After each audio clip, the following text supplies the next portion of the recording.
Israel informa que el 80% de los cohetes de Hezbollah fueron destruidos. Jerusalén, Israel. Mientras continúan los combates en el Líbano y Hezbollah sigue lanzando cohetes y vehículos aéreos no tripulados contra Israel, el ministro de Defensa de Israel, Yoav Gallant, afirma que el suministro de cohetes de Hezbollah, respaldado por Irán, se ha reducido a solo el 20% de lo que era antes del golpe de Hamás de octubre 7 de 2023.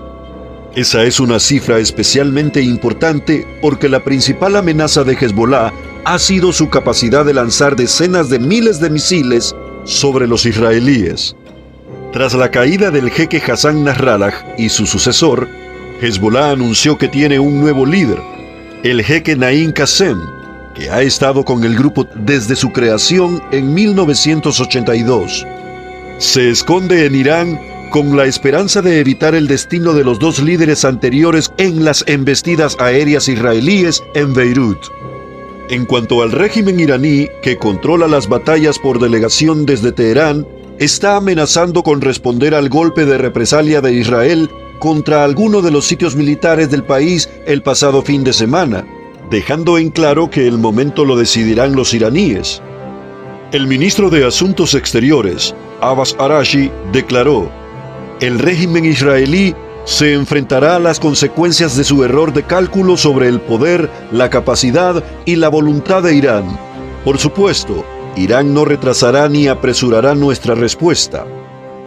El jefe del Estado Mayor de las Fuerzas de Defensa de Israel, Herzi Halevi, advirtió a Irán el martes contra otra embestida, insinuando que Israel podría contraatacar a objetivos iraníes más valiosos que no fueron alcanzados por el golpe anterior, con capacidades que ni siquiera usamos esta vez, y golpear muy duro tanto a sus capacidades como a los lugares que dejamos de lado por ahora. Cuando se trata de derribar bombardeos de misiles de enemigos contra Irán y Hezbollah, Israel insiste en que desplegará defensas láser conocidas como Iron Beam dentro de un año. El sistema Iron Dome, altamente efectivo y que se utiliza actualmente, puede costar hasta $100,000 por cada intercepción. En comparación, cada intercepción de Iron Beam probablemente costará menos de $100,000. El gobierno israelí se enfrenta a duras críticas internacionales por la ley aprobada esta semana que prohíbe a la UNRWA operar en cualquier parte de la nación judía. El portavoz del Departamento de Estado de Estados Unidos, Matthew Miller, advirtió: representa riesgos para millones de palestinos que dependen de la UNRWA para servicios esenciales, incluida la atención médica y la educación primaria y secundaria. El portavoz de la Comisión de la Unión Europea, Nabila Masrali, declaró: tal como lo vemos, no hay alternativa a la UNRWA. El gobierno de Noruega afirma que solicitará a las Naciones Unidas que recurra a la Corte Internacional de Justicia para que evalúe las leyes israelíes que cierran la UNRWA. El observador palestino ante la ONU, Riyad Mansour, insistió en que muchos de sus habitantes en Gaza estarán condenados sin que la UNRWA los alimente y cuide. Sin embargo, los miembros de la Knesset acusan a algunos miembros del personal de la UNRWA de ser miembros de Hamás o Hezbollah.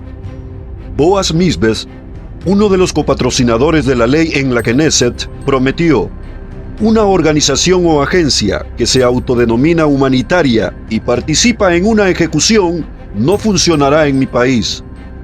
Ron Kast, del partido de oposición Resh Atid, señaló: en todas las acciones que sabemos que llevó a cabo la organización Hamás en el Estado de Israel, la UNRWA fue parte activa de ella. El diputado del partido Likud, Yuli Edelstein, afirmó: la UNRWA y sus trabajadores participan y están involucrados en actividades contra Israel. El embajador ante la ONU, Danny Danon, afirmó: la UNRWA en Gaza se ha convertido en un frente de Hamás. En cuanto a las objeciones internacionales de que solo la UNRWA puede proporcionar ayuda suficiente a los palestinos, Bismuth no está de acuerdo. Otras personas pueden hacerlo y lo harán maravillosamente sin ser terroristas. denunció Bismuth. Amigos, con relación a las decisiones de la ONU, se está expresando la idea de borrar todo lo anterior para establecer un nuevo orden mundial. Esto abarca grandes cambios, los cuales ya están en ejecución a nivel global. A esto se le llama reseteo mundial. Esta decisión propone grandes cambios a nivel mundial para establecer un nuevo orden, el cual nace con la creación del Fondo Económico Mundial, que fue fundado en 1971 por el licenciado Klaus Schwab, con el fin de fomentar la cooperación mundial en asuntos políticos, sociales y económicos, convirtiéndose posteriormente en el llamado Foro de Davos, en Suiza, el cual en el 2016 elaboró unos planes concretos que fueron tomados por las Naciones Unidas mediante una agenda que tiene como fin producir grandes cambios mundiales antes del año 2030. Esto se conoce como la Agenda 2030, la cual tiene 17 puntos clave que se deben lograr a nivel mundial para la fecha indicada. Entre los varios puntos de esta agenda, figura en el 4 y 5 el establecer, mediante un plan de educación global, una modificación de los conceptos originales de familia para programar una sociedad en donde se impondrán los antivalores, implantándose una nueva moral. La otra área que se quiere reiniciar es la economía mundial, y para lograrlo se viene trabajando desde hace muchos años, a fin de crear las condiciones de una quiebra económica y así desestabilizar la economía más poderosa del mundo, como es la de los Estados Unidos con el dólar como patrón de referencia. Estamos próximos a ver la caída del imperio norteamericano, ya que actualmente la economía china está ocupando un papel muy importante a nivel mundial.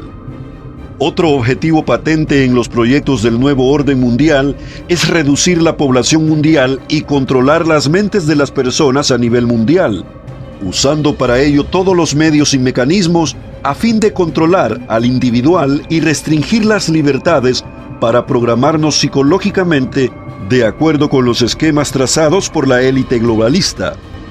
Debemos estar preparados, no solo para la censura, sino para las técnicas que se van a tratar de implementar, para borrar nuestras capacidades de razonar, para llevarnos, como robot o títeres, a hacer todo aquello que el sistema nos quiere imponer, y esta será una gran lucha que tendrá que librar la Iglesia contra los ataques externos e internos que experimentamos en los próximos años.